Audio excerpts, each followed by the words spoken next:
भानगढ़ का किला दुनिया का सबसे हॉन्टेड किला है। इस किले में रात को जाना सख्त मना है। कहते हैं एक तांत्रिक के श्राप से ये किला पूरा तबाह हो गया था, इसलिए सरकार ने इस किले में रात को जाने से मना किया है। इस किले में आत्माओं की आवाज़ें आती हैं और जो भी इस किले में रात को जाने की गलती करता है वो कभी वापस लौट कर नहीं आता। वेल दोस्तों, आज की कहानी एक लड़के के साथ घटी सच्ची घटना पर आधारित है। तो चलिए बढ़ते हैं आज की वीडियो की ओर। आज मैं और मेरा दोस्त पवन बहुत दिनों के बाद कहीं घूमने जाने वाले थे और उस जगह का नाम था भानगढ़। यह नाम सुनते ही लोगों के रोंगटे खड़े हो जाते हैं। हमने भी इस जगह के बारे में काफ़ी कुछ सुन रखा था। परिवार वालों के मना करने के बावजूद हम भानगढ़ घूमने गए थे। ट्रेन सूरत से अलवर तक की थी। करीब 17 घंटे का सफ़र था। 1000 किलोमीटर दूर अलवर का मशहूर भूतिया किला। भानगढ़ के बारे में हमने गूगल पर बहुत सारी जानकारी इकट्ठा की थी और 17 घंटे का सफ़र करने के बाद आखिरकार हम भानगढ़ पहुंच ही गए थे। हम लोग पास ही के होटल में रुके थे और होटल में पहुंचने के बाद हम लोग सो गए। सुबह तैयार होकर हाथ में कैमरा लेकर किले के लिए निकल पड़े। किले के बाहर हमने एक बोर्ड देखा। उस बोर्ड पर लिखा था किले में शाम के 7 बजे के बाद और सुबह 8 बजे से पहले जाना मना है। जब हमने समय देखा तो सुबह के 7:30 बजे थे, इसीलिए हम पास के चाय की दुकान पर जाकर बैठ गए और चाय वाले से बात करने की कोशिश की। अंकल 2 कप चाय बनाना। वो चुपचाप चाय बनाने लगा। कुछ देर बाद चाय देकर चाय वाले ने कहा, तुम लोग कहाँ जा रहे हो? हम भानगढ़ किला देखना चाहते हैं, वो भी रात में। चाय वाले ने कहा, चले जाओ इधर से। नहीं तो क्या अंकल? वो चाय वाला कुछ नहीं बोला और चुपचाप जाकर बैठ गया। वो डर के मारे काँप रहा था।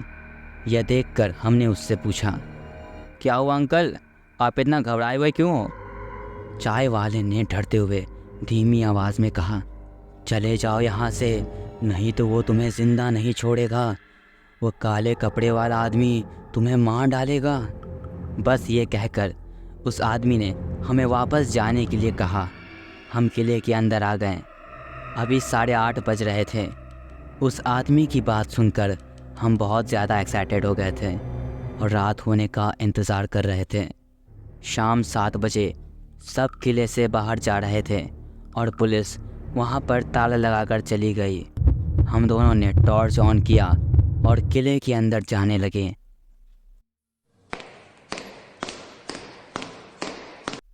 उस अंधेरे में मेरा पैर किसी चीज़ से टकराया और मैं नीचे ज़मीन पर गिर गया।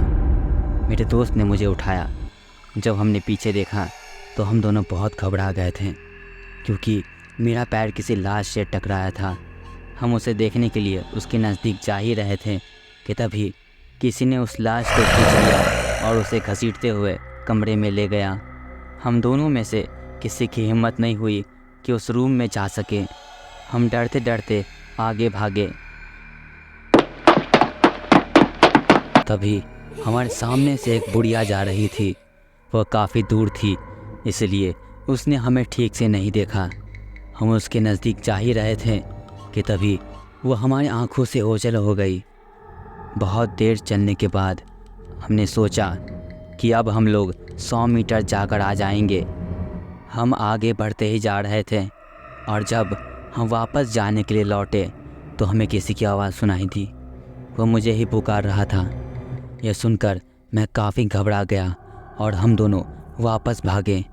भागते भागते अजीब अजीब आवाज़ें सुनाई दे रही थी। हम दोनों बिना पीछे देखे भाग रहे थे। भागते भागते हम किले के बाहर पहुँचे। हमने दीवार कूदा और होटल की तरफ भागे। हम दोनों बहुत डर चुके थे, लेकिन मैंने कैमरे में वह सारी घटना रिकॉर्ड कर ली थी। थकान के मारे मैंने वो कैमरा टेबल पे ही रख दिया था। लगभग रात के 2 बजे मेरी अचानक से नींद खुल जाती है। जब मैंने सामने देखा तो वही काले कपड़ों वाला आदमी मेरे ऊपर बैठा हुआ था। उसके हाथ में मेरा कैमरा था और देखते देखते उसने मेरे कैमरे को जलाकर राख कर दिया। ये देखकर मैं चिल्लाया और मैं बेहोश हो गया। सुबह मुझे पवन ने उठाया। वहाँ पे सभी लोगों ने मेरी बातों का विश्वास किया, मगर जब मैं अपने घर सूरत गया तो वहाँ पे किसी ने मेरी बातों पर विश्वास नहीं किया। सच में उस घटना के बाद आज तक मैं किसी भूतिया जगह पर नहीं गया, क्योंकि वह काले कपड़ों वाला आदमी मुझे आज तक याद है। आशा करता हूँ यह वीडियो आपको पसंद आया होगा। अगर यह वीडियो आपको पसंद आया तो चैनल को सब्सक्राइब करें। Thank you for watching.